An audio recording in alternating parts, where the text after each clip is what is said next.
welcome in. Thanks for being here. Thanks for listening. Thanks for watching. However you're getting this information, we're here for you. I'm Janelle Love, and this is my co-host. I am Mike Apgar. So, and we're here tonight to hopefully bring a little bit of comedy. I think this is going to be comedy. And like I said, we talked about it. We've known each other for what? May will be a 1 year since we met face to face. Right. And November 3rd is when Mike found me on TikTok during a live stream. So, a year plus ago. Yeah, a year plus ago. Yep, November 2022. So, yep. And so this is going to be episode number 1. So here we are.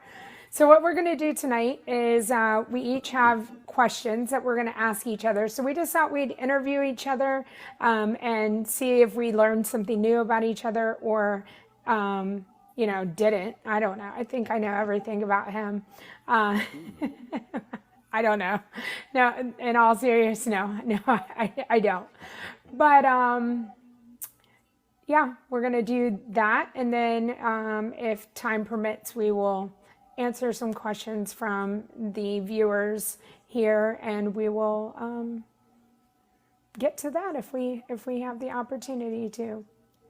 Yes. And anything else you would like to add to our, information going out there? Yeah, just real quickly, as you said, because we're going to post this podcast, we are on separate lives. So anybody who comments on mine, I can see, but Janelle cannot, and vice versa. So if you happen to ask a question on Janelle's chat for me and I never answer it, I didn't see it. So blame her. So again, if you come in and you say hi, we're not ignoring. We're not doing any of that. We're just going to move on with our interview style, and then we'll address everybody at the end. Okay, so I know you said first. Ladies first. Oh, so I think I'm going to go with my first question right off the bat. It makes me chuckle. Oh boy. If you were a vegetable, which one would you be and why? Oh boy. Are you marking that off your list? No. I'm like, man, I was a lot more serious with my questions. If I was a vegetable, what vegetable would I be and why? Yeah. Oh boy. I would be corn on the cob. Oh, okay. And the reason why, and this is the serious part of my side, is I flash back to when I was a little kid. For a period of time, my mom's parents, so my grandpa and grandma, lived right next door to us. And every summer, my grandpa would make corn on the cob. And what made it unique for me as a little kid was that I didn't eat it on the cob.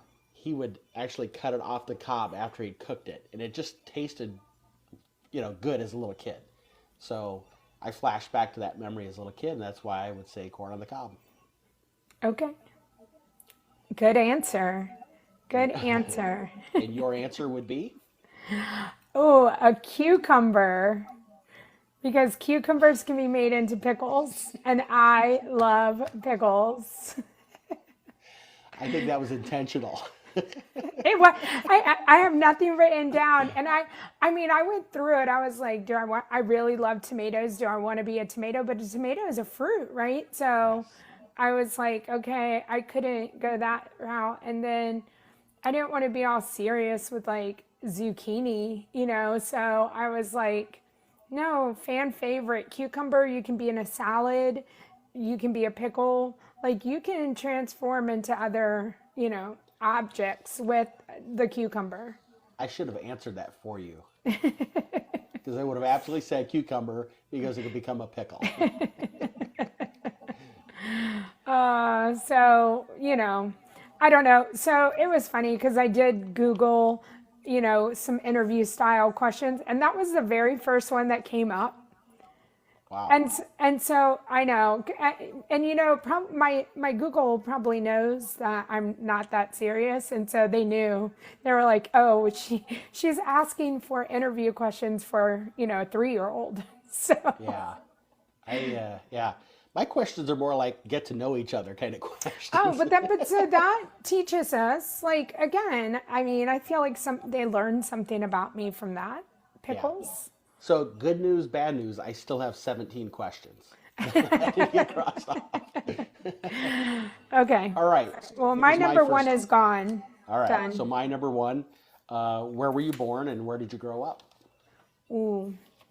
I was born in Edinburgh, Texas, which is South Texas, the Rio Grande Valley. And then where did I grow up? I grew up in Edinburgh. And then when I guess middle school, high school, moved to San Antonio. And then to Maryland, which I did some growing up there too. And I made my way to Florida and I'm still growing up. So, but yep, Texas is where I was born and raised, and I still have a lot of family there, and that's where the roots were laid with me. Very nice. And I So remembered your hometown. that's right, because we met a cast member from there in Pop Century, right? That's right. I was right. That's I was in exactly right. Pop. Yes. Yeah. Yep. Very So, good. I mean, I think a lot of people, you know, and I know with you too, I think where you're from, you know, you say the biggest city. So I think people, for me, they go McAllen or Brownsville is like what a big town is near down there. So you know, always find it so amazing when somebody actually says the hometown, you know, in Edinburgh, you know, so. Yep. Yeah. Very nice. All right. So I was born in Joliet, Illinois, Okay. which any of you that are Blues Brothers fans, one of the Blues Brothers was Joliet Jake, and the prison that they broke out of was in Joliet, Illinois. So I was Okay. born in Joliet. My dad was in the Air Force at the time. So at the ripe old age of 6 weeks, we were transferred to the base here south of Omaha, Nebraska, and that's essentially where I've lived my entire life. Outside of going off to college, in a small year and a half where we moved away and then came back. So went through schooling here all the way through high school.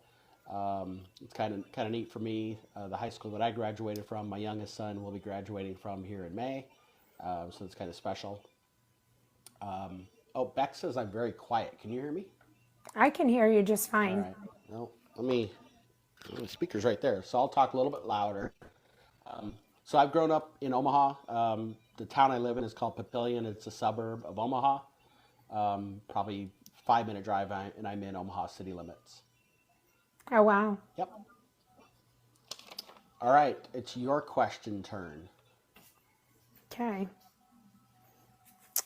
Well, I have 9 more to choose from. So I'm gonna, I'm gonna Maybe go. I should do 2 for every one of yours. Maybe, So we get... maybe. Um, I'm gonna go Disney. If you could spend a day in a Disney movie, which one would you choose and why? Oh, wow, that's a great question. If I could spend one day inside a Disney movie, which one and why?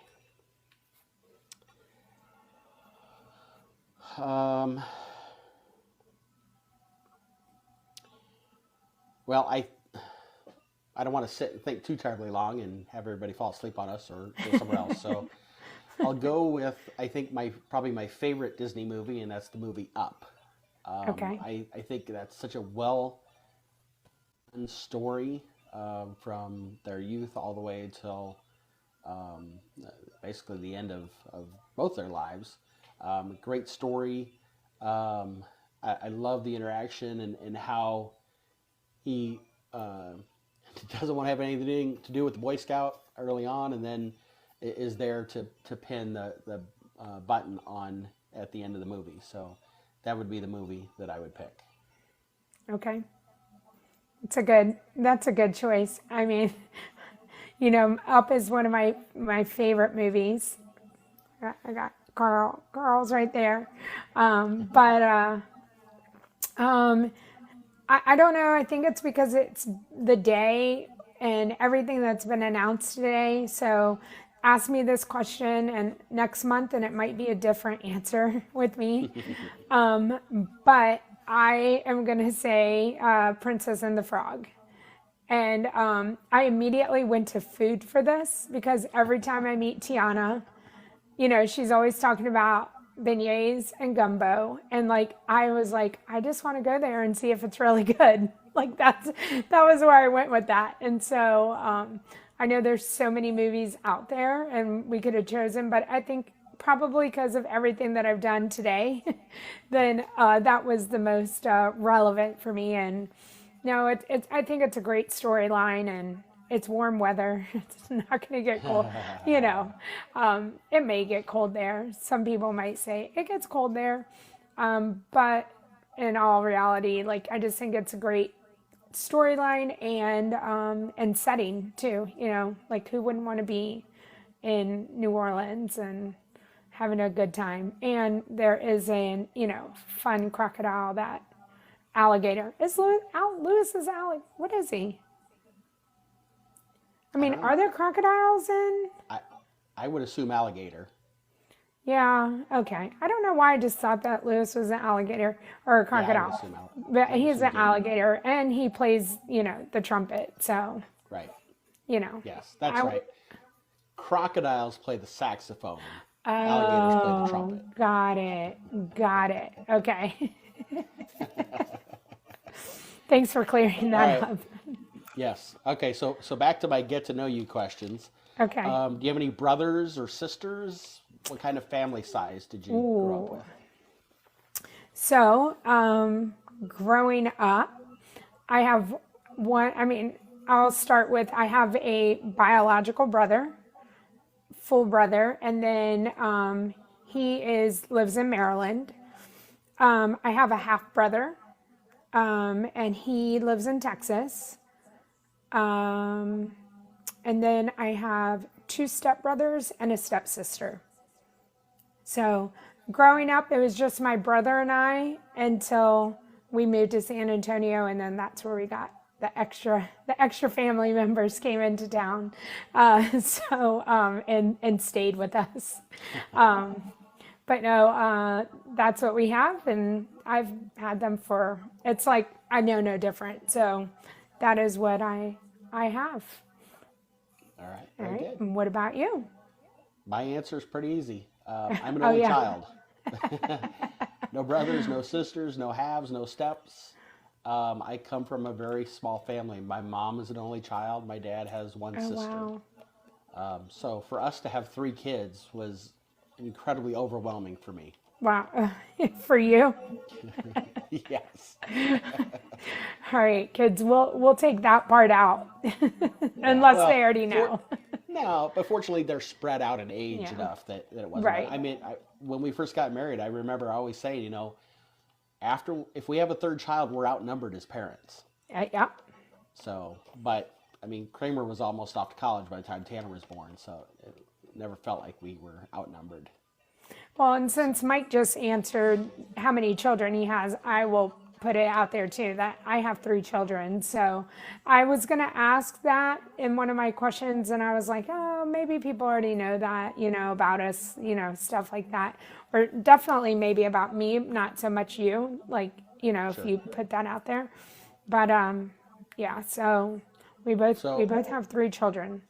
Yep, and I know we're not supposed to be answering questions, but Bex asked boys or girls. So Bex, all 3 of mine are boys. Okay. It's interesting. We have all boys. Lori has 2 brothers, and they only have daughters. Wow. So we have all the boys, they have all the girls, and Katie, I do not have a figment. No. So I have a boy, girl, and a boy. So poor Ainsley in the middle, and Ainsley and my brother, he has 2 boys. So Ainsley's the only girl in the mix of things. My half brother, he has two girls and a boy, but there's such an age difference between us that like their kids are very small. They're like 5 years old. So huge age gap in between us and all our children too. So awesome. You want me to ask another one so we can get eventually caught up with what we have left? Sure. Okay. All right. So, what were your interests growing up? Were you in sports, band, choir, etc.? Ooh. Do you want to take a guess, like first? Like, what do you think? If you knew me. No, I don't want to guess. Okay. Well, I did, and I still have the same interest, which is crazy. So, I played tennis when I was in middle school and high school, and Chase and I just went out and played tennis last weekend. So, I love tennis. I've been to the U.S. Open. I just love tennis. My family is a huge golf family. My boys play golf. My dad, my uncles, my grandfather. There was a golf course that was down the street from our house growing up, and we were on the golf course all the time. I tried. And I decided I would just go ahead and, golf and tennis kind of go together. And so I just stuck with the tennis. And then I did play an instrument, and I played the clarinet. So I did that middle school and high school. But when I got the high school that I eventually ended up going to, they didn't have a band. So then that went to the wayside. So very, very little. So again, I started all of this in Texas and then ended it in Maryland as far as high school went. So, Texas, football, bands, everything. I did it all, and then went to a very small private school in Maryland, and they didn't have that. So, and it went from there and ended up playing like lacrosse. Just so you know, it didn't go well. Like, I was like, it's a different kind of ball, all that. It didn't go well. So it was funny, but, so, I mean, as far as that's all I really did. And, I don't have any current like instruments that I play, but I have discovered that I really love music. So, I will sit there and can just listen to music all day long. I think y'all know that maybe streams that I could just sit there and listen to music and watch it. I don't know. It's so fascinating to me what people have up here in their brain. So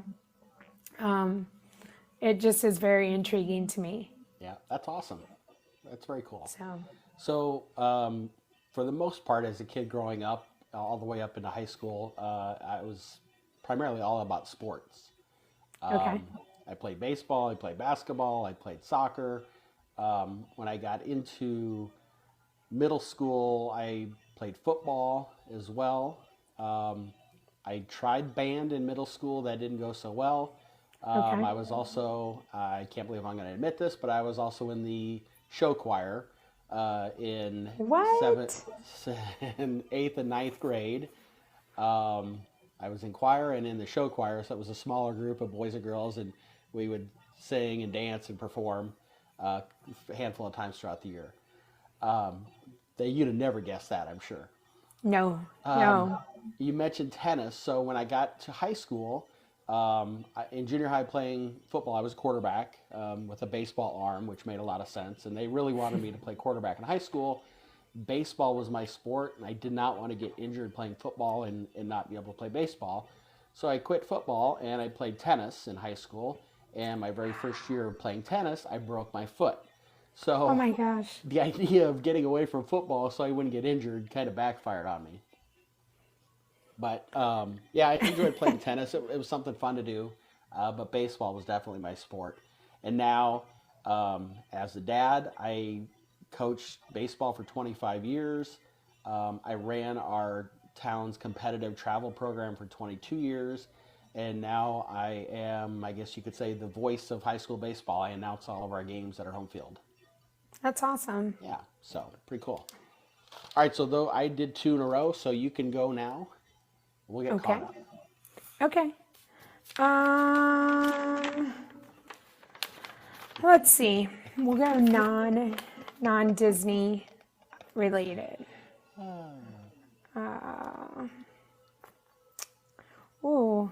Most interesting place you have traveled. Most interesting place I have traveled. I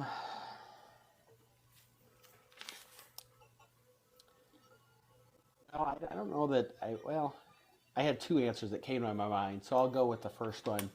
When I was a sophomore in high school, we went to Hawaii over Thanksgiving. Okay. And I think what made that the most interesting was part of our trip, we went to the Big Island and actually went to the active volcano. And, we're a matter of feet away from seeing lava and steam coming up from it. And so that was pretty spectacular to me. Okay. And you? Do you have a place? Well, let me ask, do you have like a favorite place? Would that also be your favorite place that you've traveled? Or that's just your, again, I know interesting and favorite. Yeah. So, I obviously, I'll say Disney because, you can't go wrong with Disney. But from a favorite perspective, and some of this, I was never a fan of the lake or the ocean, any water where I couldn't see my feet, or the idea that there were creatures in the water as big or bigger than me kind of freaked me out. My wife grew up on a lake as a kid, and they would take their summer vacations down to the Lake of the Ozarks, which is in central Missouri, about a 6-hour car ride from us. And so I remember Kramer would have been 6 years old, 7 years old maybe, and Lori's dad, who unfortunately has passed away, but wanted to take the family down there for a family vacation. They hadn't been since Lori and her brothers were kids. So we went down, and I was nervous.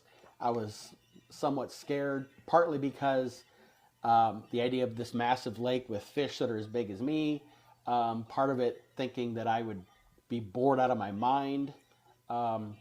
We went back every year, all the way until probably 10 years straight.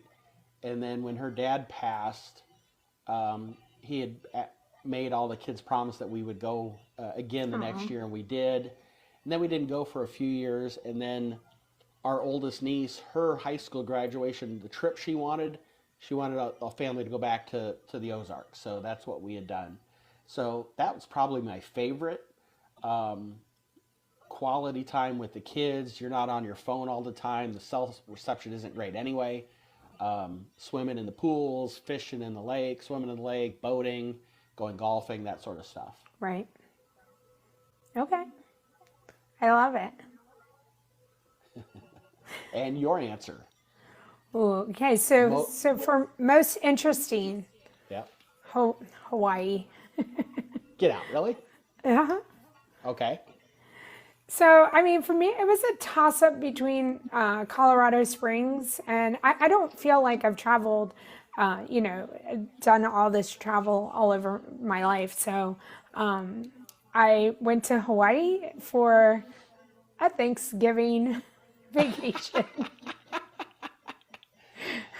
How crazy is that? And seriously, people, we did not practice this at all. No, that's I why. had no idea. I know. So Mike wanted to say, he was like, do you want to share the questions? And I said, no, like, I want this to be like true. And yeah, so Mike and I have that's just crazy. I'm just sitting here listening like, like, this is so crazy. So yeah, went for Thanksgiving vacation, and got walking up like to the waterfalls. I'm a beach person though, and I was blown away. Like, I could sit on a beach in Hawaii all day long, and it wouldn't bother me. But walking up and just going up these hills or mountains or whatever they were, and you get to the end and there's this beautiful waterfall. Like, that was amazing to me, and it was worth every, step. There were chickens. I just remember chickens along the way. It was like almost like you're in a fairy tale, being in Hawaii, all the things that you see and get to do.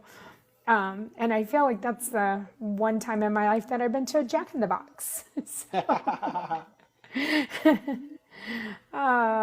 So how's your favorite then? I mean,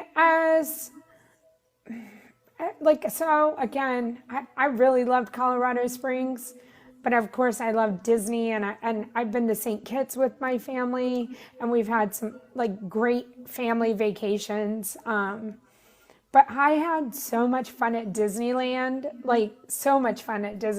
that like it's my greatest favorite place that I've gone. I want to go back kind of, feeling.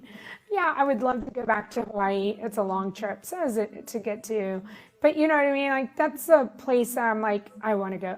I want to go back. I want more of that. So I'll say Disneyland. So very good. Awesome. All right, so actually my next question is actually Disney related.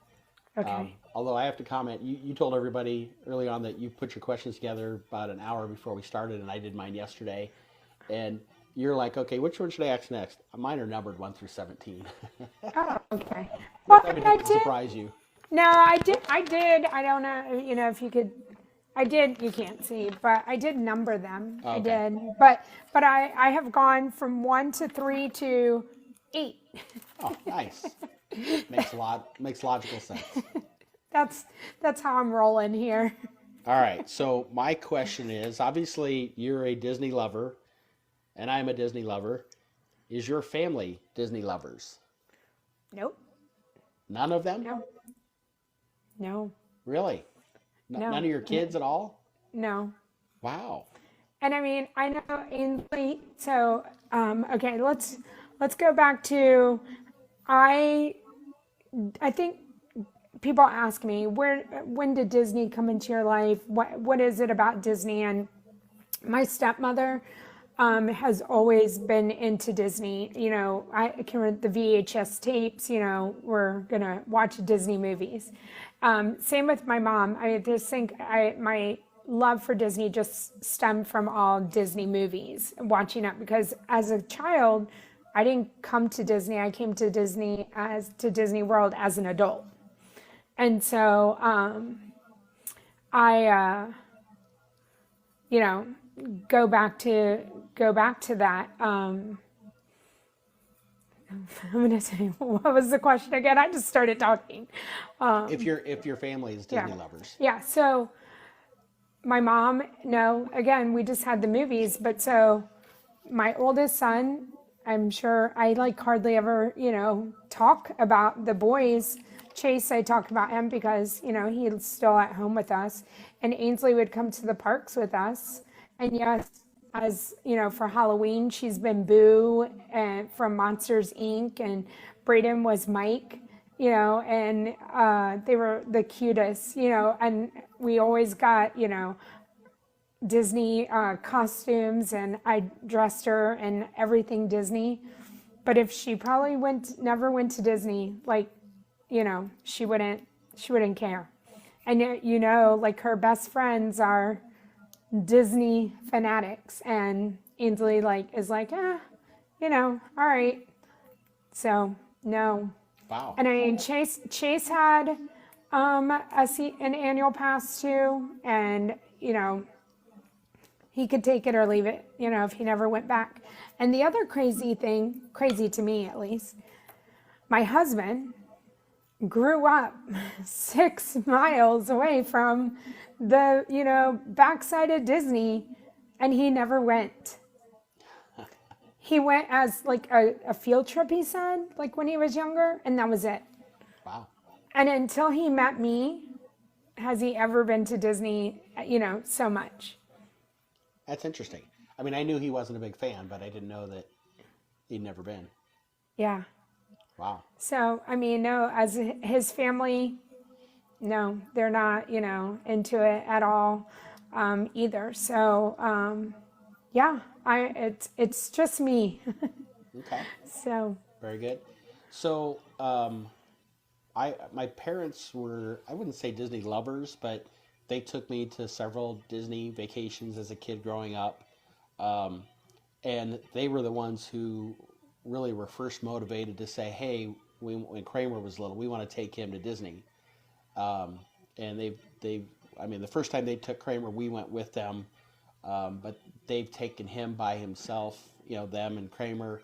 They did the same thing with Tyler when he was of age. And so I would say it started with them.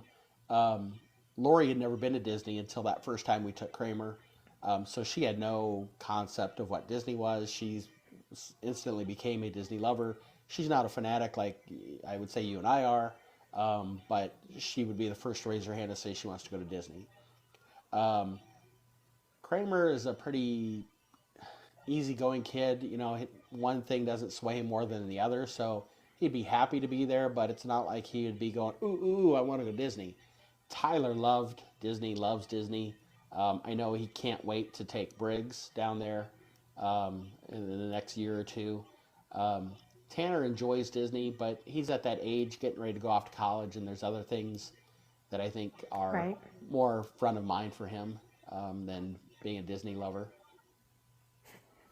So there you go. All right, my next question. I like this one a lot. Okay. What is the most Disney-esque thing you have ever done outside of Disney? That's a hard question. I mean, would it shock you that I probably have done nothing? Really? I mean, nothing comes to mind. Okay. Do you want me to give my answer? Yeah. And maybe Okay. Yeah, I was gonna say give Okay. your Sure. answer, and then I will see if like anything comes up. All right. So, when you're in high school, you tend to try not to stand out and, call attention to yourself or, get ridiculed or anything like that. Well, my sophomore year of high school, which the high school I went to was 10th, 11th, and 12th grade. So your sophomore year is your first year in high school. And, you avoid the seniors at all costs, that sort of thing. When you're told to do that when you get to high school. So that very first fall, come Halloween, and kids were allowed to dress up. And my mom got me set up. I had a long sleeve black shirt. I had black tights on. I had a pair of red shorts. I had a black tail sticking out the back. And she did full on black makeup all over my face, my ears, my neck, and painted Mickey Mouse on my face. And I was Mickey Mouse for the day at school. And if I would have spent the time doing it, I could have grabbed my high school yearbook from that year and opened it up and shown you the picture that's in the yearbook of me as Mickey Mouse at high school. I would not have expected that at all. And I still have nothing. So I'm a lame outside person. So do you ever find yourself like if you're at a grocery store or a store or a mall or something and somebody says something that triggers you and you start in a conversation with them about Disney even though they may not have wanted that? Yeah, I would say, I mean, again, to me, and I think it's just like a me thing. Sometimes Tim will do it, but I guess the one thing would be I can turn anything into a hidden Mickey, Like I see a lot of hidden Mickeys out in the wild, so, but other than that, I don't think that there's too much that I would do on the outside, Well, that's pretty Disney-esque outside of Disney. Yeah, probably. Yeah. That's good. I like that. We'll go with that one. All right. Good answer. I like that one. Okay. All right. Is it my turn? Go ahead. No, is it my turn though? I don't remember. Okay. That was my question, so you can go ahead and go. Okay.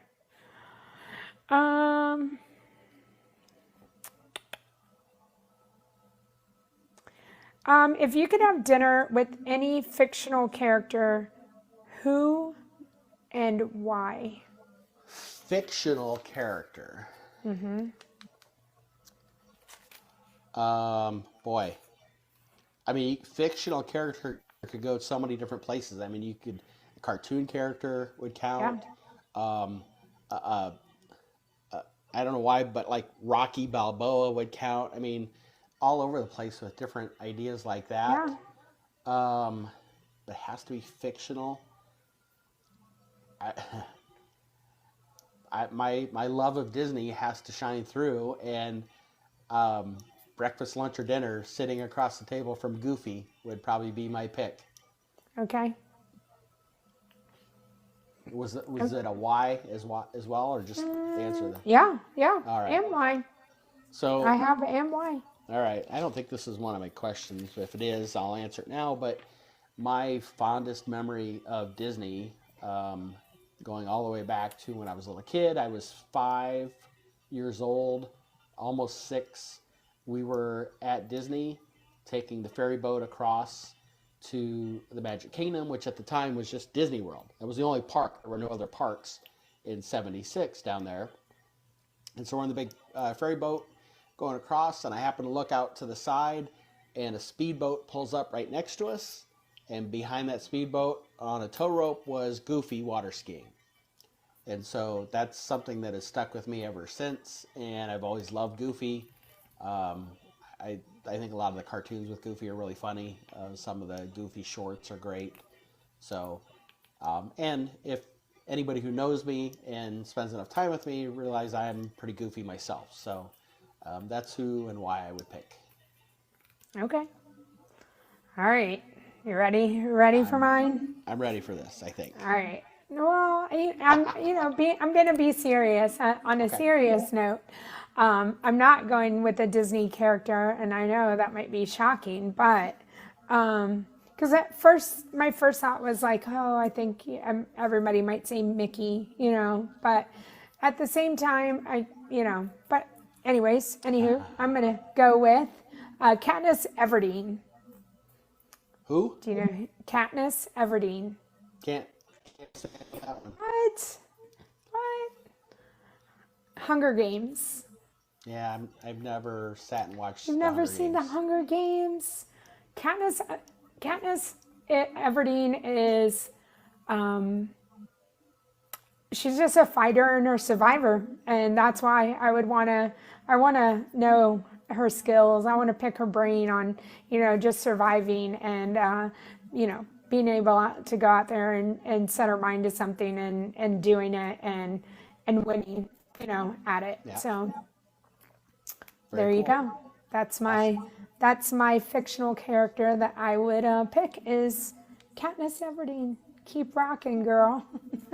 So, like I said, not watch the movies. I knew her name was Katniss. I didn't know the last name. So when you said the full name, I'm like, well, I'm not going to stick my pretend. neck out. Exactly. I don't know. Just go with I don't know. Correct. That's exactly correct, yes. Okay. You're going to get to go next. Yep. I'll do 2. Maybe 3. We'll see. All right. So outside of family. Outside of family, what's one thing that you're most proud of? And it can be more than one thing, but. That's so good to put the kids, because I was like, if I'm asked, of course my kids are going to be the number one thing that I'm so proud of. Yep. So the next thing I'm proud of is the first thing that I thought is, and this isn't really my answer, but if he's watching, my husband, and finding such a great guy.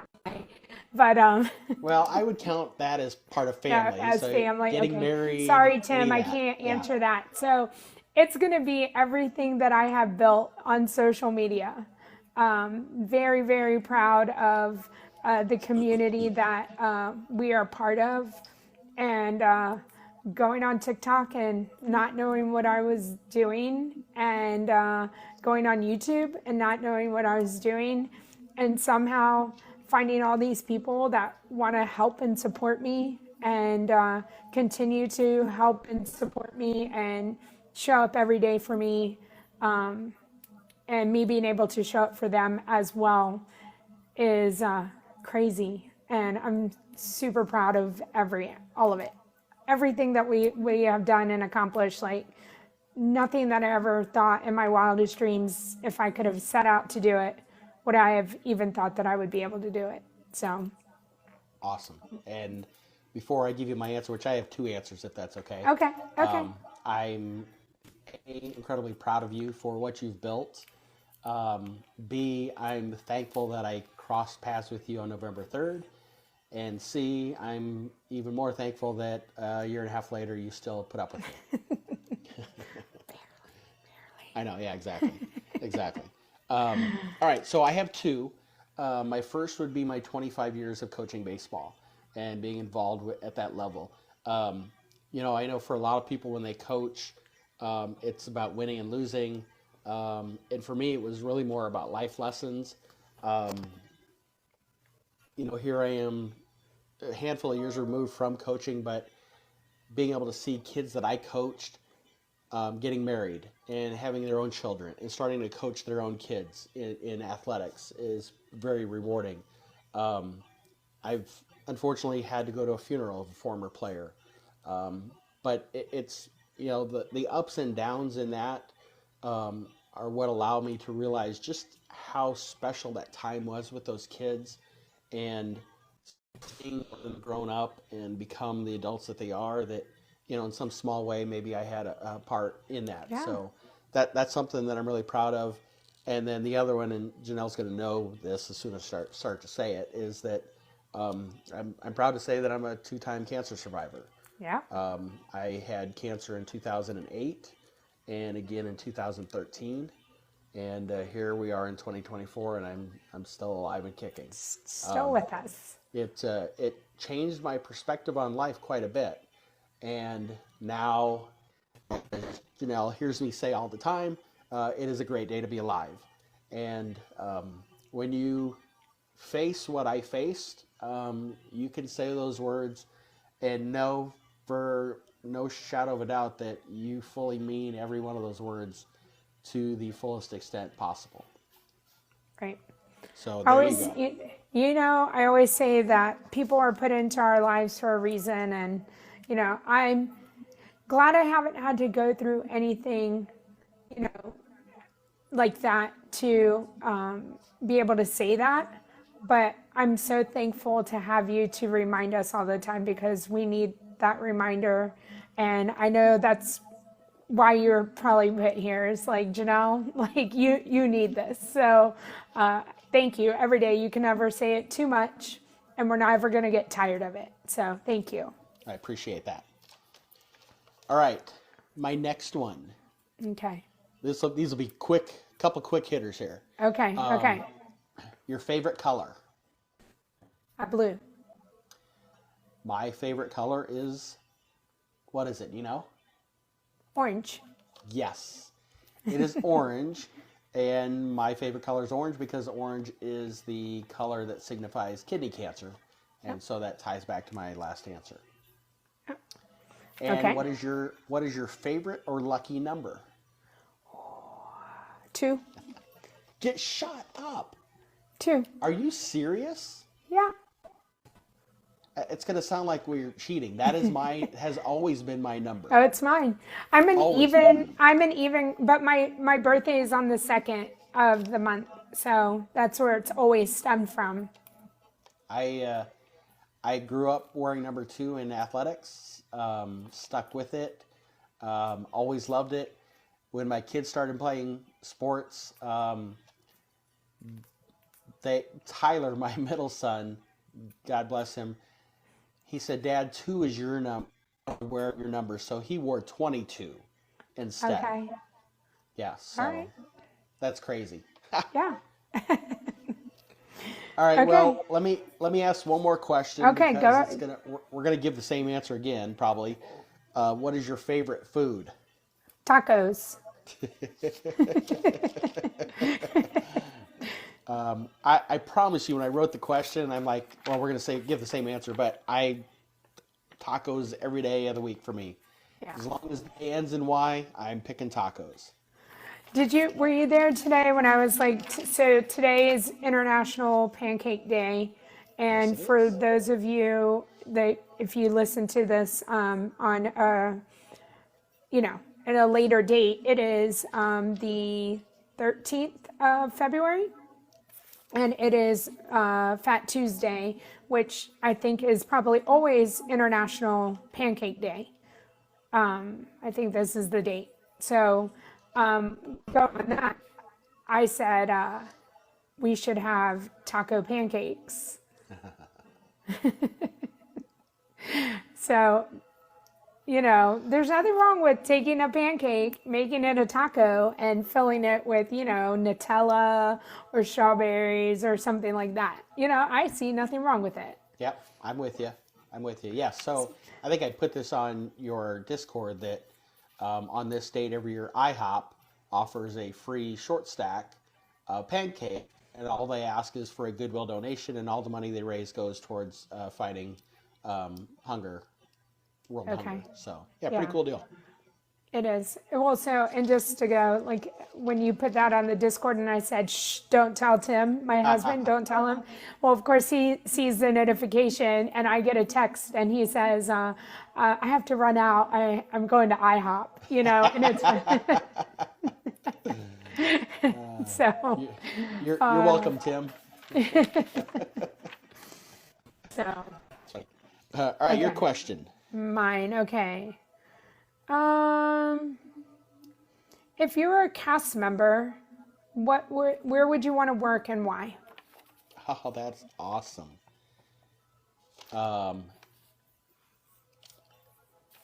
That's going to tie to one of my questions. So okay. The question I had was, what would be your dream Disney job? So we're basically, in a way, right. I mean, I guess my question could be, you could say, well, I want to be the CEO, right? Or, right. That sort of thing. But you're asking cast members, so I'll cross mine off. That's a good question. If I could be a cast member, what job would I want and why? I would want to be a character attendant. Okay. And I think the reason behind that would be so that I could be emotionally invested in the excitement seen by little boys and little girls seeing their favorite characters for the very first time. Okay. That was not mine, but just so you know, but so it's for the same reason that I would pick mine, which would be a PhotoPass photographer. And it's because I just want to be able to capture like whatever that moment is for that family or that single person that's there on their first solo trip, like whatever it is.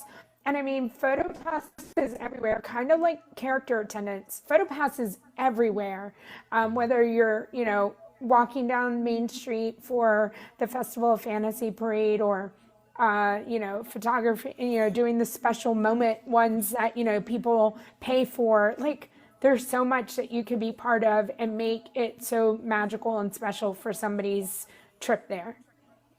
And I'm just like, I want to be part of that. That's what I want to be part of. Yeah, I love the answer. My anxiety with that would be, did I get the shot right, or did I cut off little Tommy's head, or is it blurry or whatever? So right. But yeah, I love the answer. Okay. So yeah. So we're gonna do some quick rapid fire. No answers. Okay. Why? Just a quick answer. Okay. These are all about Disney favorites. Okay. Okay. So your favorite character? Dumbo. Mine would be Goofy. Okay. Your favorite Disney movie? Up. Same here, Up.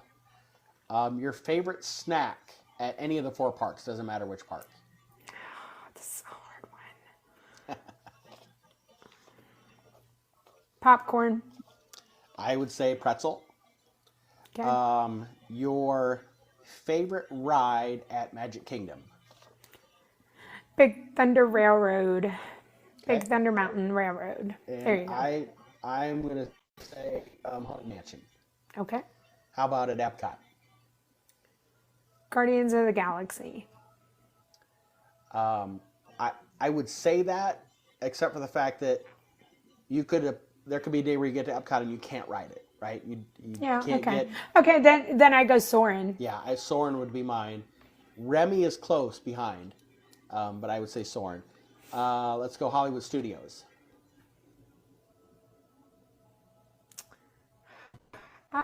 These days I'm gonna pick Slinky Dog. Okay.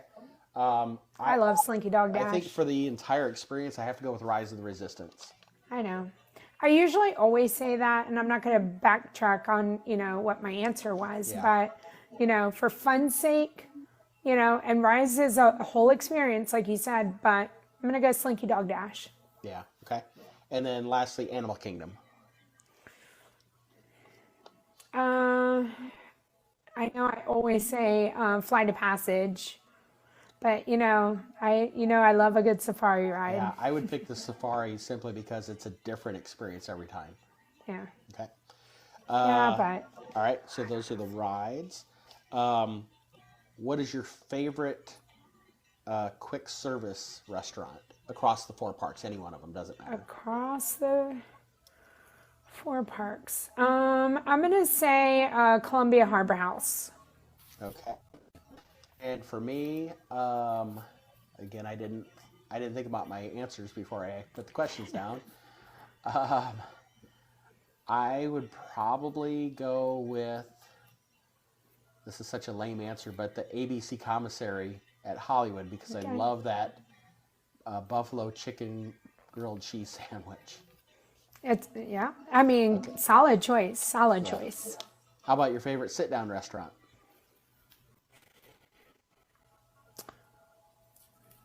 Oh, not going right off the top of my head. The first thing that popped in was Space 220. So Okay. And that's for what me, we're gonna go with. I would go with breakfast at Tusker House. Okay. And So many good ones. Last one would be your favorite Disney resort. Doesn't necessarily mean you stayed in it. Right. I know you've toured all of them. Right. So your favorite. My favorite then would probably be Wilderness Lodge. That's an awesome choice. It's hard to go against that one. The scenery is great. The restaurant inside is wonderful. I think for comparable reason, I'm going to say Caribbean Beach Resort. Okay. Very beautiful grounds. And they have this thing called the Skyliner there. I don't know if you've heard of it. Is that new? New? In the grand scheme of my life, yes, it is new. And I would love to be able to take back my Space 220 because I was thinking like in the park only, but I might pick Sanaa over at the Animal Kingdom Lodge. Yep. And of course, I then thought of Whispering Canyon. Yeah, yeah. Like once you give it some thought, but my immediate in the park, Space 220. But if I'm not in the park, no, I can go to choice. Any resort. I'm gonna go Sanaa. I think that's good. I like that. All right, you're up. Okay.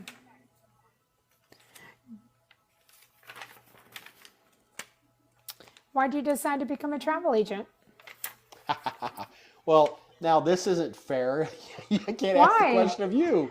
But I can answer why I decided to become a content creator. Okay.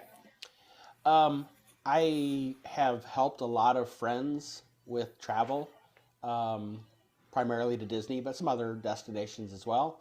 And it's something that I'd been thinking about for several years, and I've had people encourage me that I should do it. Oddly enough, how it actually happened, I was following a couple other travel agents who were on TikTok, and I would either comment on their post or I'd be in their lives and comment. And the one girl, her name is Alyssa, she had posted a few things, so I'd commented, and she messaged me directly and said, "Hey, have you ever thought about being a travel agent before doing Disney stuff?" And I said, "Well, as a matter of fact, I have thought about it, but I just never knew how to get going with it, because you can't just call up Disney and say, hey, I want to sell stuff unless you become a Disney employee. You have to be affiliated with a travel agency." So Okay. she said, well, as it turns out, my mom is the owner of the agency that I work for. Um, I would love to provide her with your name if you would be interested. And I said, so, well, sure, I'd love to be interested. You know, I'd love to talk to her and see if it would be a good fit.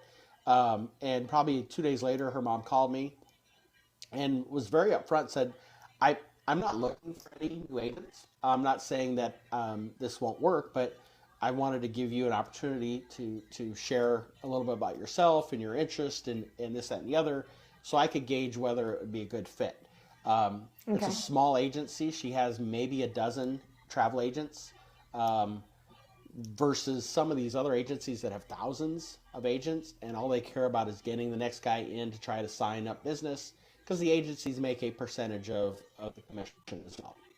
So Okay. that's how it all came about, and that's how it landed. I've learned a lot in the year and a few months that I've been doing it. Probably the hardest thing that I've learned and had to adapt to is that I'm on my own finding clients. Um, and this, it's not just with my agency. This is the way it is across all agencies. You find your own clients, and so that's been a challenge. But um, this isn't my full time job, and I don't mind sharing that with people. It's a part time job, but I give my clients my full attention. That's for sure. Right. Right. So there you go. Okay. Now you get to answer, Um, why did you decide to do what you do? ooh. Well, um, I don't know that I decided it. I think it decided for me. In all honesty. So I've shared before COVID, during COVID, we owned a fence company, and that's what I did. I would go out into the world. Well, so Tim and he had a business partner, and they started it, and it took off because hurricanes would happen and people would need little repairs, and we were the company that would go and do that. There weren't a lot of companies that would do it, but we were like, we'll come into your backyard, we'll do it. And so it got to the point where like I was the one that was like going and doing estimates, going out and meeting people, and through COVID, we just never stopped. It like we were successful through all of that, and it was crazy, because we were expecting our lives to absolutely stop, and it didn't.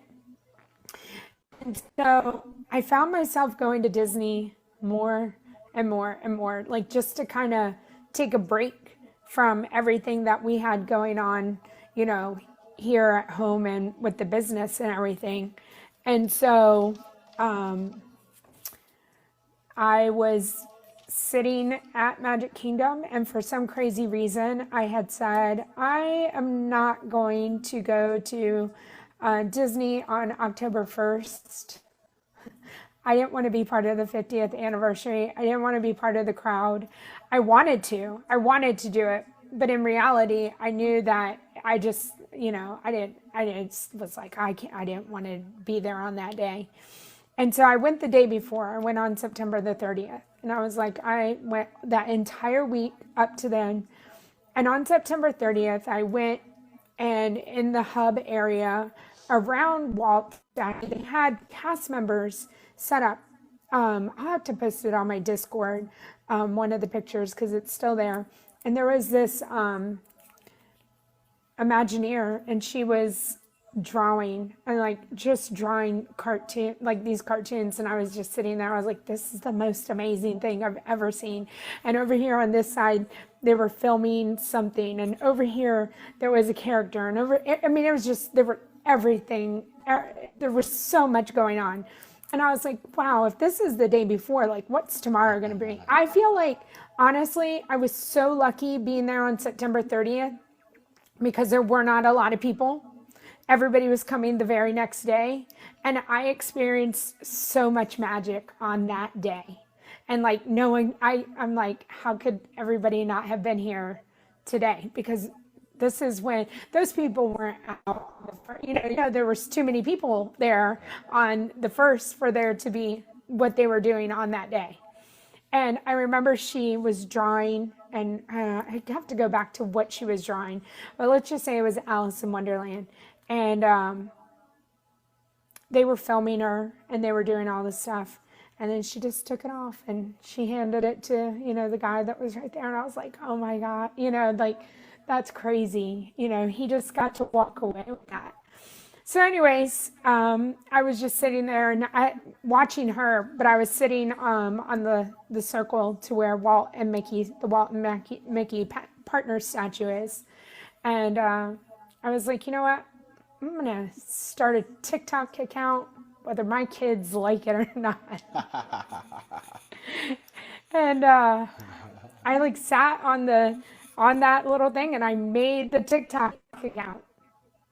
And I didn't have a name. I didn't know what my username should be or anything like that. And so I was in a Disney park and my last name was Love. And there you have Disney Parks with Love.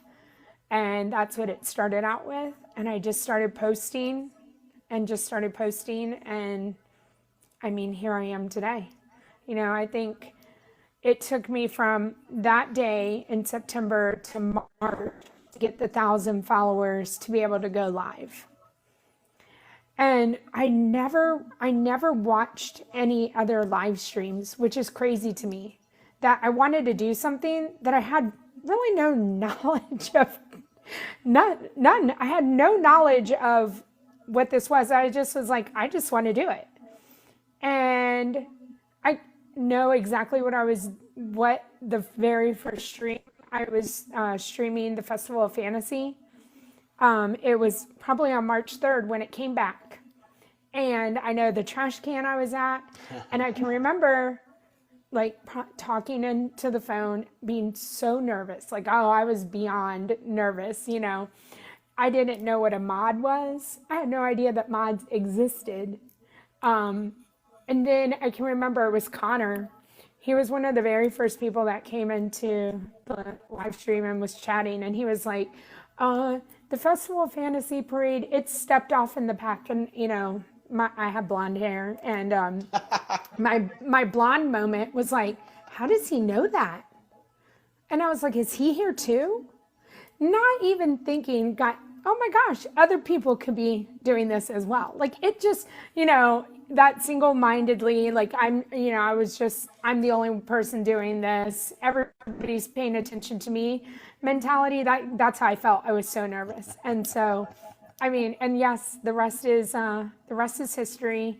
And it all started with a mouse. It literally all started with a mouse with me as well. And here we are.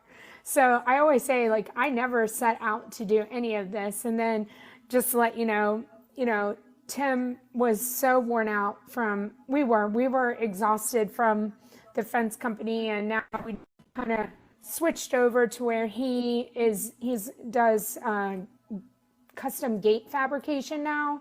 And so he's kind of like a one-man show. And we do not go out into the public anymore as far as that business and doing all that is concerned. So we kind of contained it, and he does his own thing, and he's super happy because that's what he loves to do. And he loves welding and building things, and making things that, others can't do. And so there you go. I'm able to go do my thing, and he's able to do his thing, and here we are. That's awesome. So love it. Okay. So my next question, okay. And since I kind of already gave my answer, I'm gonna have a different answer for it. Okay. So what is your earliest or fondest Disney memory? Okay, so I don't really have like an earliest or like, and that's not even like my best memory. I go back to Disneyland. I never thought I'd make it to Disneyland. And it's a very, very fond memory of being able to walk in there, because I just never fathomed that I would ever make it there. Yeah. So I would say getting to Disneyland, and if I make it to another park, it might turn into that. But at this point, I just always thought I would just only be in Disney World, that I would just love Disney World. Like Disney World is all I need. And, why does anybody want to go anywhere else? And so I think knowing everything that I do about Disney World, and going to Disneyland, like so, so special, you know, and I guess like because I'm at Disney World so much that going to Disneyland, it was all new. I felt like a kid, you know, like all the things that I knew I should feel for the first time going down Main Street and all of that thing, all that, and being where Walt walked, like as an adult to know all of that special stuff, like it was amazing to me. Yeah, I think the sentimental aspect of knowing that Walt was in that park when, you know, he passed away 5 years before Disney World opened. Right. So, okay. So I'm not going to relive my goofy water skiing story. Okay, we're going to, that would be my earliest, but probably my fondest memory. Tanner, who's my youngest son, who's a senior in high school, was probably 2, give or take a couple months, one way or the other. It was his first time going, and my parents went, and my excuse me. Okay. Everything can be edited. This is an edit part. Good, thank you. Clearly, I get all choked up about this memory. Okay. Now, as Janelle knows, I'm coming off of a cold. All right. Yes, yes. So my parents were there. My 2 older boys were there. My mom and dad took Kramer and Tyler off to the park to ride rides, do whatever they wanted to do. Lori and I spent probably 80% of that entire vacation standing in lines to see characters. And by the end of the first day at Epcot, Tanner had lipstick prints up here, one right here, and one right here. And by the time he got to the 4th princess, you know, most little kids will go run up and hug, or maybe they bashfully walk up there. He would walk up and kind of like lift his cheek up, like, hey, you want to give me a kiss too? So that's probably one of my favorite memories of Disney from years gone by. Right. I love that, especially for Tanner. Hope memory for him too. Well, I'm sure if he were to go now, he might not do the same thing with the princesses. Geez, I cough so much my eyes are watering. Oh, goodness. Well, again. All right, so quick inventory. I have 4 left. 1, 2, 3, 4. I have 4. All right, perfect. Go ahead. Okay. So, share a Disney-related tradition that is special to you, if you have one. If you don't have a tradition, like you don't. Disney-related tradition. Yeah. Boy, that's. But again, we might not. I don't necessarily. I can tell you. I mean, the only tradition Disney-wise, like I just already told you, like my family. We don't go to Disney together all the time. So I, was like, oh, at first I was like, my tradition or thing that I do every single time I go in the park is take a picture with the cat, the photo pass, like that. I've made my own tradition, but really, traditionally when the kids were growing up, we always had Disney costumes. Like Ainsley was always some sort of Disney, and that was kind of like our Halloween tradition. But other than that, I mean, I don't have one either, but I thought I would ask to see, is there something that the Apgar family does? So I guess the answer to that question would be that, and it usually happens at my parents' house. We always watch the Christmas parade on Christmas Day on television. I love That's that. something that it happens at my parents' house because, when your kids are younger, they get up at the crack of dawn because they want to open their presents. So we're usually done opening presents. It's 8 a.m. and we're ready. We go over to my mom and dad's house. We watch it over there. Right. So I guess that would be my answer to a tradition. Okay. All right. Ready for mine? Yeah. Okay. Let's hear it. So while we love Disney, sometimes we need time away. So outside the world of Disney, what do you do to help recharge your battery? I love the beach. I love the beach. And I do not go there as often as I once did or anything like that, but give me a beach and I can sit there all day long. And early morning and like even evening at the beach is my favorite time. So do you prefer the sunrise or the sunset? I think I prefer sunset. I do. I feel like sunset, that golden hour is, everybody leaves, people are at dinner, like it's a one, yep. Yeah, I grew up on South Padre Island, so I grew up going to the beach, and I've just always loved going to the beach. Yep, very good. So for me, it would be, I'm going to choke again. Okay, don't do that. For me, it would be volunteering. I mentioned coaching baseball for 25 years and running a baseball program for 22. I was the president of a high school bowling club for a number of years. I was treasurer for American Legion Baseball for a number of years. I now announce baseball games. So giving back, especially to youth environments, is something that I really enjoy to do quite a bit. Okay. Sabrina, you're right. I do need some honey sauce packets. Okay.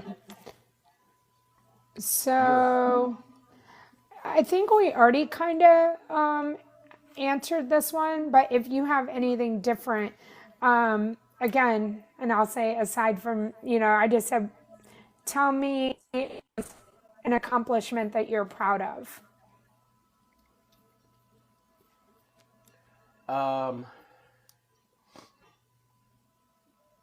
That's a good question. I mean, I know we talked about other things that we're proud of. An accomplishment that I'm proud of.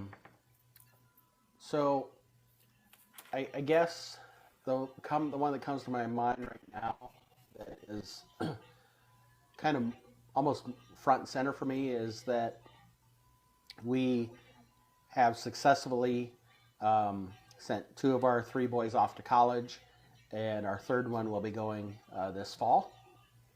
So I'm very proud of the fact that we were able to do that for them. Now that I've got 2 older boys that are college age and doing things as adults, it's something that makes me very proud. Okay. Well, mine, is very similar, and mine is, I am my kids. They are my the fact that I've accomplished that, whoo, and that they are all great human beings out there in the world doing great things. I just couldn't be more proud, and that their dad and I have, maintained a great relationship for them to be successful at life, and that they have great step parents and all of that. I feel like that's just a huge accomplishment for us to all, have done together, and for them to just want to see them successful. Yep. That's awesome. You're exactly right there. So I know we kind of hit on this, but I'll ask the way I've written it down. Okay. So outside of Disney, what are your interests or hobbies? Okay. Outside of Disney, I was going to say Disneyland, Disney Paris. So you know what? I know I said the beach, but I honestly love theme parks. My dad is the one who, started this whole theme park roller coaster, thing with me. And, I love theme parks, but I love being with my family at theme parks. And my brother's into it, my sister-in-law, we would go to Hershey Park together as families, my nephews and all of us. And so if we can do that, I'm happy. But, just going to theme parks, and we have so many, and I keep talking, Megan will be coming back into town and we'll be going to Universal. I'm pretty sure I'm going to be getting my Universal pass, so that I can go and support her over at Universal. And so, yeah, I think just, it's not Disney. But I wish I liked shopping. I don't know. But yeah, just being out there doing something, I guess, positive in the world. And like I said, I'm happy doing it as long as we're staying out of trouble. You come close sometimes, I'm sure. Yeah, that's very good. So, obviously I've shared my involvement with youth sports and that sort of stuff. I think beyond that, I'm not a big movie watcher. Okay. I find movies that I like and I'll watch them repeatedly. Same thing with television shows. I find my half dozen shows and I enjoy watching them. But outside of that, I just enjoy doing whatever I can with family, whether it's with my parents. I shared early on, I'm an only child, so small family. I can walk outside my back door, stand on my deck, and I can see my parents' house. That's how close we live with them, so I'm close with them. And obviously, anything I do with my boys, I enjoy that as well. All right. I think we're down to 2 each. We are. Is it my turn? It is your turn. I'm trying to decide which one I want to ask. Describe your dream Disney-themed vacation. My dream Disney-themed vacation.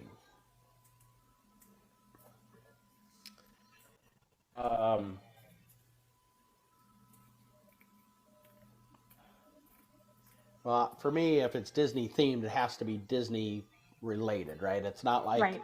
Yeah. it's not like Yeah. I'm going to go to the Lake of the Ozarks and have the cabin decorated like the Poly, That's Right. that's not what it is. So it would, Put Goofy out on the lake. Yeah, exactly. I mean, why not? yeah. Hey, I feel like I'm at Disney. So this is going to be more of a logical vacation Okay. path, Right. if you will. So Okay. I live in Omaha, Nebraska, in the middle of the country. So for me, a dream Disney themed trip would start by flying to California, spending 2 or 3 days at Disneyland. And California, you're smiling like I have a feeling why you're smiling. Okay, And go then ahead. after Are you gonna go to Hawaii next? Then I would go on to Hawaii Oh. and spend time at Aulani. Okay. Yes, that would be from a Disney perspective. I mean, if you're going to go to Hawaii, Then you whether might you're as in Florida well- or you're in Nebraska, you might as well stop in California. Right. And I would probably do it that way, so that after 2 or 3 days of hustle and bustle in the parks, I go to Aulani and I can relax Right. for however many days that we're there. Well, that would have been my choice too. I And if I assume was, that's why you were smiling. yeah, it is.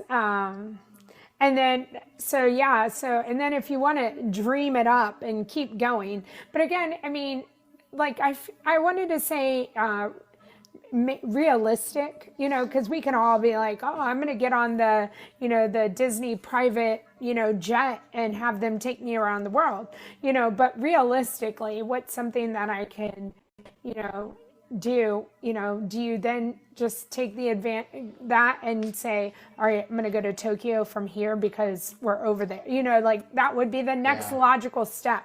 But again, realistically, what could you, do? But I think I'm right there with you. I'm going to pick Disneyland, and then I'm going to pick Aulani, and I'm going to go there and end my vacation there and rest there. Yeah. Now, another answer I could possibly give would be taking a Disney Alaska cruise. And while I would love to take an Alaskan cruise someday, my senses tell me if I get on a cruise ship, I don't want to have to put on a coat in doing so. Even though the scenery would be amazing, I would want to be in shorts or whatever and be able to go swim and enjoy the warmth. I agree. Okay. All right. I like this one. Okay. Any quote or words of wisdom that you live by? Oh man. All right, you go first. All right. So I have two, and one of them and that is it's a great day to be alive. So I live that. I share that as often as I can, and that stems back to my days of going through cancer and seeing and experiencing the things I did in the hospital in my time there. The other ties to that, and it's don't sweat the small stuff. As a young adult, you're stressed about finances and where you're going to live and getting married and eventually having kids and what have you. And I get all of that, but going through what I went through with cancer, it made me just realize that whether I got to live to be 36 or someday to be 86, life is precious and the time is short. So try to eliminate worrying about the small things, enjoying what you have in front of you. Right. I mean, that's such a good reminder. Okay, so I will say, I know you said one or two. The number one that comes to my mind, I know I've shared, I don't know if you remember, but I do listen a lot to Bobby Bones, and he's a national radio host. And he wrote a book, and it's called Fail Until You Don't. And that's it. That's what I try to remind myself every single day. Just you keep failing until you don't anymore. And you never know, if you quit, you're never going to know what could happen. So but I look on my board. I have a board over here, and it has my very first TikTok post. I have all my dates on it, 9/30/2021. I have my first live. Oh, I said, look, it's right up there, 3/22/2022. So it was on the 22nd of March. But I also have a quote up there, or just a little reminder to myself that says, be the hammer, not the nail. Yep. And it's funny that you say that. I look back this way. I have a whiteboard, and I have the initials for Don't Sweat the Small Stuff written down. I have the date of my first cancer surgery and a drawing of the estimated size of the tumor. And then I have the date of my second surgery and the same thing on there. And so those are always reminders for me. Right. Yeah. I mean, I have all my likes. I have my YouTube, my first YouTube, I have all my statistics up there. I wanted to erase it this year because I didn't want that to be the most important thing to me. And I wanted to put just a quote up there and just, go on to say those numbers don't define you, they're all great and everything, but it's not what you need to look at every day. I've done so much more than what those numbers up there saying. I haven't added them since nothing's been added. Tim was the last one that added something in April of last year. So we stopped adding to it because, again, I'm like, I don't want numbers to define me. So that's where we are. That's with that. All right, I'm excited for my last one. Okay. If you could choose a superpower, what would it be, and how would you use it? Oh my gosh.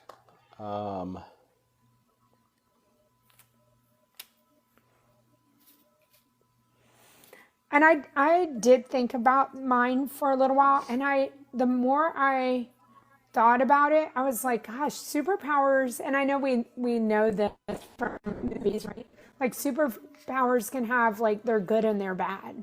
And then I was like, do I want a superpower? So, I giggled because Brooke just asked, she said, last question, who's your favorite sister? Yeah. Brooke, I'm going to have to take that offline. I can't get in trouble. Superpower and how would I use it?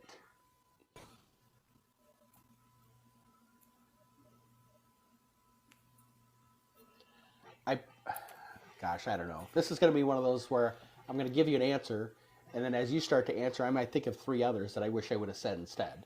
Okay. But I think I'm going to go with the ability to fly. Okay.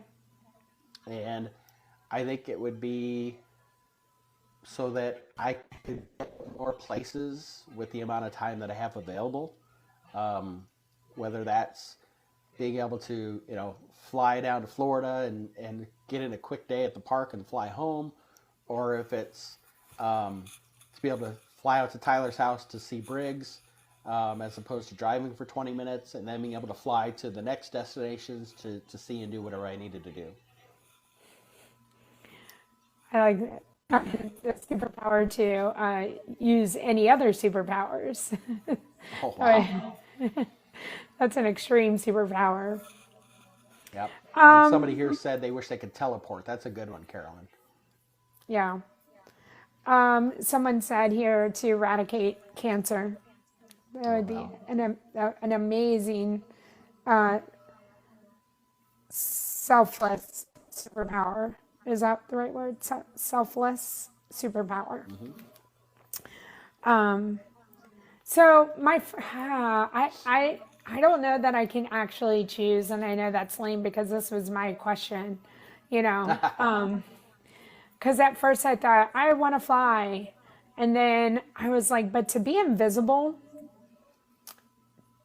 would be incredible, to know the behind the scenes, to be there listening. And then this goes to what I'm saying, there could be a good and a bad to it, because would you always want to know what people were saying or what there was out in the world? Because it's not always good, but I still think I would want to be invisible and be able to be just, somewhere, not be seen. So it's interesting that that's yours, because I thought about saying invisible with the idea that it would allow me to do good deeds without anyone seeing me do them, so they were completely selfless acts. Right. The concern would be that you do things that aren't, good deeds. Yeah, that's right. That's what I mean. Yeah. Because to me, I was like, I want to fly to be able to get someone, like if I had the ability to get somebody somewhere quick, like to, a child that was just in a car accident, and I had the ability to get that mom there, like that's where my mind went with the flying, and then I was like, but then what if I didn't get her there in time, and then I was like, oh, this superpower thing, I don't want a superpower. That's what I learned. I was like, I don't know. Maybe you could do more good than, the bad to it. But, like I said, I feel like we know from the movies, the good and the bad behind it. All right. You have one last one. Last question, and then we can open it up if we want to. Okay. So, do you have a bucket list of items or reaches that you would like to achieve, and what are they? That's good. That's a very good question. Well, I did a goals thing, and my number one goal for this year was just to be healthier, to be able to. I just want to be able to live, to be able to keep doing, be healthier, to be able to keep doing this for everybody. I mean, that was how I started my year out, was just want to, you know how hard it is to be healthy and go to Disney all the time. You know how hard that is.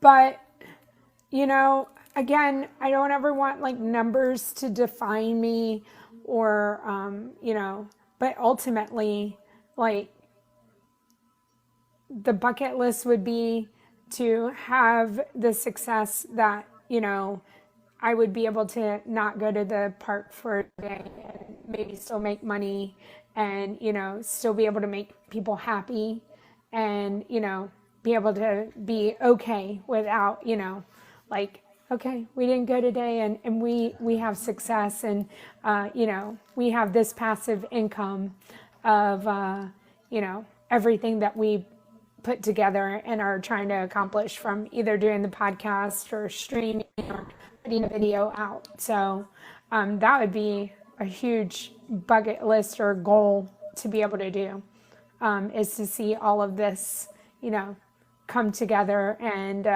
you know, be successful. So it's a lot of time and effort, and you know, if you don't put it out there and you don't let people know your goals and let people know what you're trying to succeed, then you know, how can it happen if you don't know? Yeah, that's very good. Much better than my answers. Okay. So I have two. Okay. First one is to visit all 50 states. Okay. And I believe I'm 7 or 8, 9 states short of Wow. accomplishing that.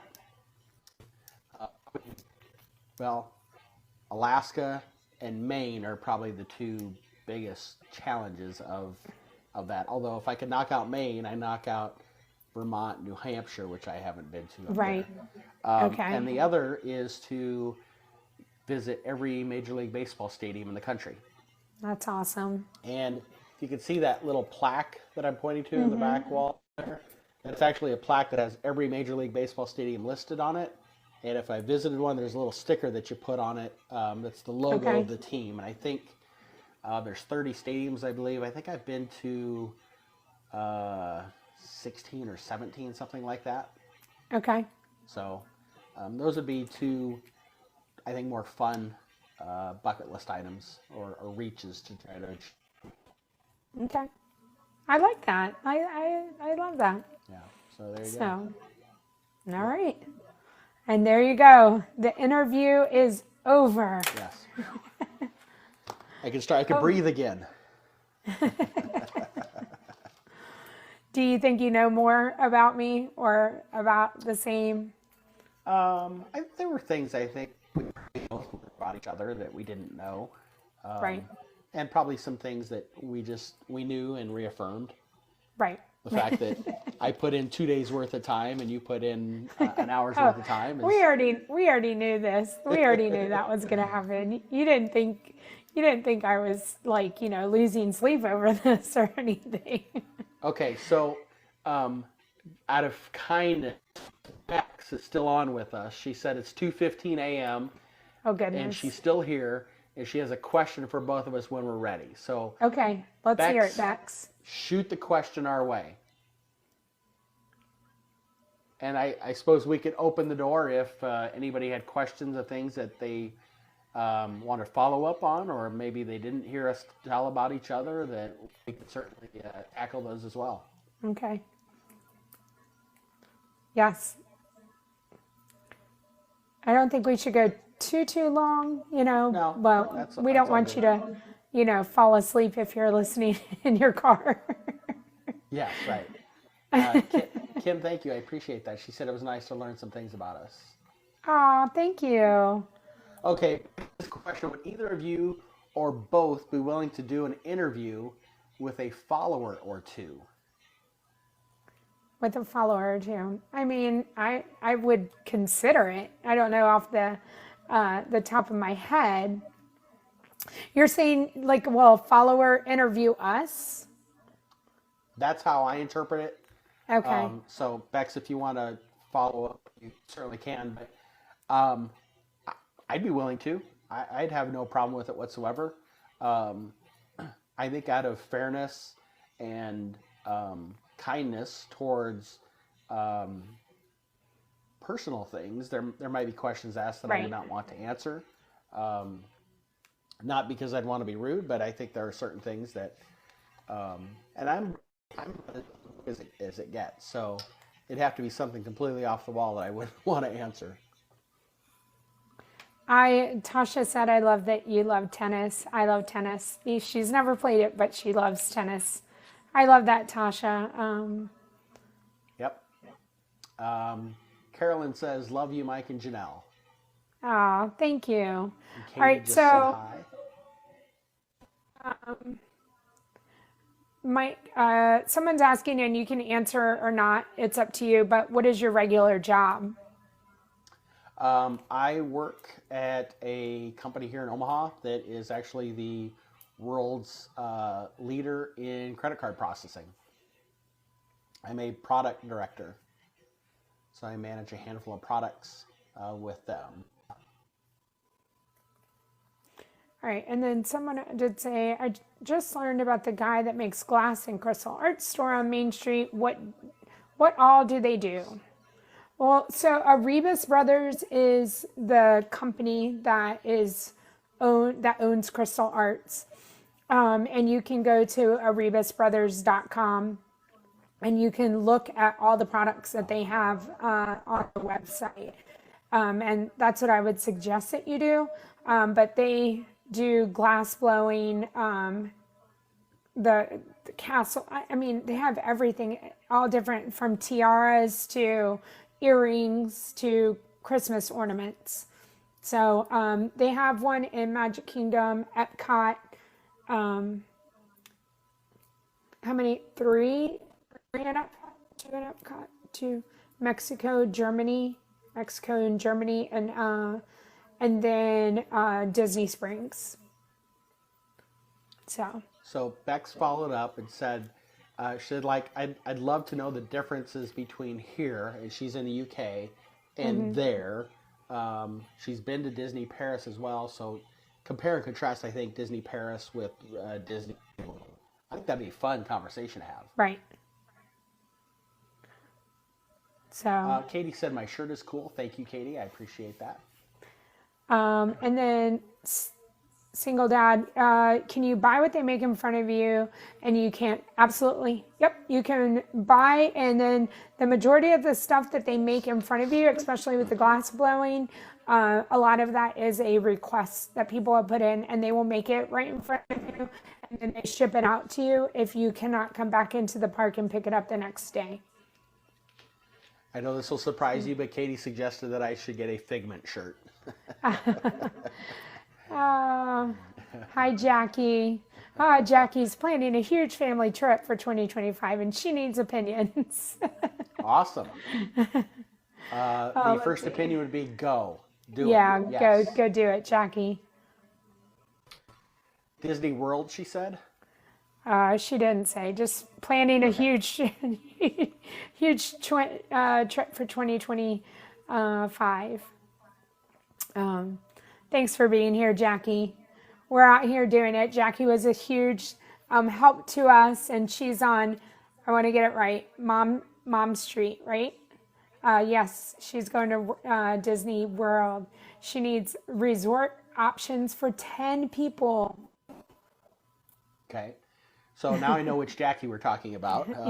So welcome in, Jackie, and thank you for the help you've provided Mom us. Street USA. There you go, guys. Jackie helped us, and we're going to keep shouting you out, Jackie, and Mom Street USA. Thank you for helping us get it together over here. Absolutely. So, Jackie, you probably know this, that Disney World packages don't open up for usually end of May. So that gives you, 2-3 months to be able to do some research and look into different resort options before you can actually book anything. Well, if you had a family of 10, where would you go, Mike? Like, what's your out of the gut? Where would you want to go?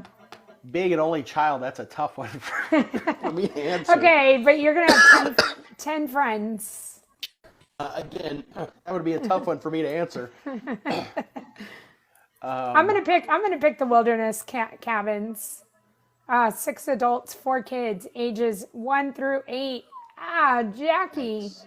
Yikes. I don't know. I'd have several rooms. Everybody gets their own room. So, I mean, from that standpoint, because I'm going to cut this in half. There's opportunities at like Caribbean Beach Resort that has the 5th sleeper, so you can have 5 people in the room. There's a couple other resorts that have the same thing. But now that my children are older, the idea of only having one bathroom is what really I struggle with. Yeah. When they were little kids, you showered them the night before, whatever, no big deal, and you're good to go. But I would honestly look at, with 10, probably try to do 2 suites at All Star Music or Art of Animation. You get 2 bathrooms in each of the suites, so there's 2 bathrooms for 5 people in one room and 2 bathrooms in the other. If you want to stay on Disney property, and I'm just going off of memory, there's some other places. You mentioned the cabins. There's 2 and 3 bedroom suites at some of the deluxe resorts that can accommodate that size of group. It costs a little bit more, so finances can come into play as well. Jackie said they love the music suites. Big kitchen space, so and renting DVC for those spaces. Yeah, so that's what I was going to say is, we've looked it up, like the suite is everybody just getting 4 bedrooms, or 4 hotel rooms, and it sometimes turns out to be less to get the 4 separate rooms and just maybe try to request having them all together than having a suite, which is just crazy. But I guess the kitchen space is what adds the cost or the value to the room. A 2-second pause. Bex, good night. Get some sleep. It's like something in the morning over there. So thank you for sticking with us. There's a number of factors. Like you said, Janelle, sometimes you can just get 4 rooms, or in this case, maybe 3 rooms if it's just 10 people. And it's less expensive, but if you wanted kitchen space, then the suites come into play. Some of the more expensive resort options come into play as well. Right. Yeah, and who's excited about the new wilderness cabins? I don't know. Like, how big are those going to be? The campgrounds. Yeah, I'd have to look and see. I haven't looked into don't worry about it. Yeah, I was just, again, when I think of campgrounds, I think of, families and a lot of people. And so I'm like, how many do they hold, over there? So. Yeah. And I know somebody commented getting an Airbnb. And that's obviously an option. You have to figure out transportation of getting 10 people to the parks. Yeah. And paying, because you're probably, I suppose you could try to rent a bigger van and haul 10 people around and just pay one parking fee. Who wants to do all that? And then get lost in the parking lot? That's a handful, that's for sure. People with a van. It was last night. And Grandma was in the back, just, all of them going through the parking lot, lost. And, I'm like, so bad for them. Yeah. Jackie said that the wilderness new cabins, they sleep 6 if she remembers correctly, but they look beautiful. I think anything that's new and they're modern and sleek, like they're gonna be nice. So the downside of getting 4 rooms, it's possible you could get 2 rooms that are adjoining or next to each other, and maybe the other 2, but to have all 4 together, it might be a challenge to do. So keep that in mind. I think somebody might have commented on your side about renting DVC points. Yeah, she did. Okay, she Jackie did. said that, and I'm sure Jackie knows all this, but there's upside and downside to that, right? The financial side of it is great, but the flexibility is not the same as just booking resort rooms with Disney. If you have to change your dates, you're kind of locked in with those because you're essentially borrowing those points from a DVC owner. Yeah, you have to have, well, you don't have to, but insurance would probably be, but you know what, I know the total DVC when I've looked at his contract, I mean, it's a requirement to have the insurance. Like he doesn't work with you unless you get the insurance. I'm pretty sure. Yeah, and there's risks involved with travel in general. I've seen more and more Airbnbs canceling on people at the last minute. Yes. Leaving them out in the lurks. I've seen the same thing with renting DVC points, that something happens leading up to the trip. The one example I saw was the husband and wife filed for divorce, and so they were giving up the DVC property, and that people that had rented those points for that property were left high and dry at the last minute. And so, yeah, the insurance helps, and maybe you get your money back, but that doesn't help when you have a little 5-year-old who was excited about going to Disney for 3 days from now, and now you can't go. Right. Yeah, Airbnb is scary. I agree, all of that. And yeah, I've seen it's on Facebook. You'll see somebody post in the group that says, our Airbnb just canceled. We're supposed to be there in 7 days, and we don't know what to do now. Yep. So, and I'm sure the cost of everything is, so high at this point, so yeah. I saw a Facebook today of somebody who had a snapshot of their trip that they booked in 2019, so before COVID, with free dining, and then the price of that exact same trip with the same number of adults, kids, ages, staying at the same resort, same everything, with a free dining plan today, so the Disney Plus subscriber. So from 2019 to 2024, how much do you think that package price jumped? $2,000. So I'm wrong. No, and it's probably unfair to just leave it that blank, because $2,000 might be the right answer if they were staying at the Poly. Okay. Right? This, I believe, that was Pop Century. Was the resort they were staying at. The price jump from 2019 for the same package to today. Oh, okay. I was honestly surprised it was only $500. Yeah, I'm shocked too. I'm shocked that it was only $500. Yeah. Huh. I mean, because I was just trying to go off ticket prices, all of that. Like, how much did everything go up? Yeah, I think, if I remember right from reading the comments or what have you, that $500 increase was like a 7% increase. Which, again, over the course of 5 years, when you factor in the impact that COVID had and the shutdown and all that sort of stuff, I didn't think it was that bad. I was surprised. Yeah, that's what Jackie said. It's only $100 a year, so it's not that bad. Sadly, it's not that bad. And I want to say it was 2 adults and 2 kids. It's only $25 per person per year. Right. $12.50. We cheap this down every day, by 365 and carry the one, and we could keep going on, but in all honesty, it's not that bad. So. Yeah, I was surprised. All right. Well, we've we've talked about this before too, but it's funny how Disney always seems to get shade put on them about prices increases, the cost of Genie Plus and that sort of thing, but the other places never seem to have same press, if you will. Jackie said you just did some serious girl math. You know it. We've taught him well, Jackie. We've taught him well. Exactly. No, I get the real math written down. I keep trying to tell him that it's free for me to go to Disney, Jackie, because I have an annual pass. Well, and I go frequently. But we both know the reality of this. You don't have to convince me of that. You have to convince Tim you're right. of that. So, I give my props to him for, funding all of this. So. Yes. So for those, look at that, Unicourse just joined. Hey, Unicourse. So for those that have been with us all evening, as you know, we interviewed each other, and Janelle in her spare time is going to turn this into our first podcast that will get posted out.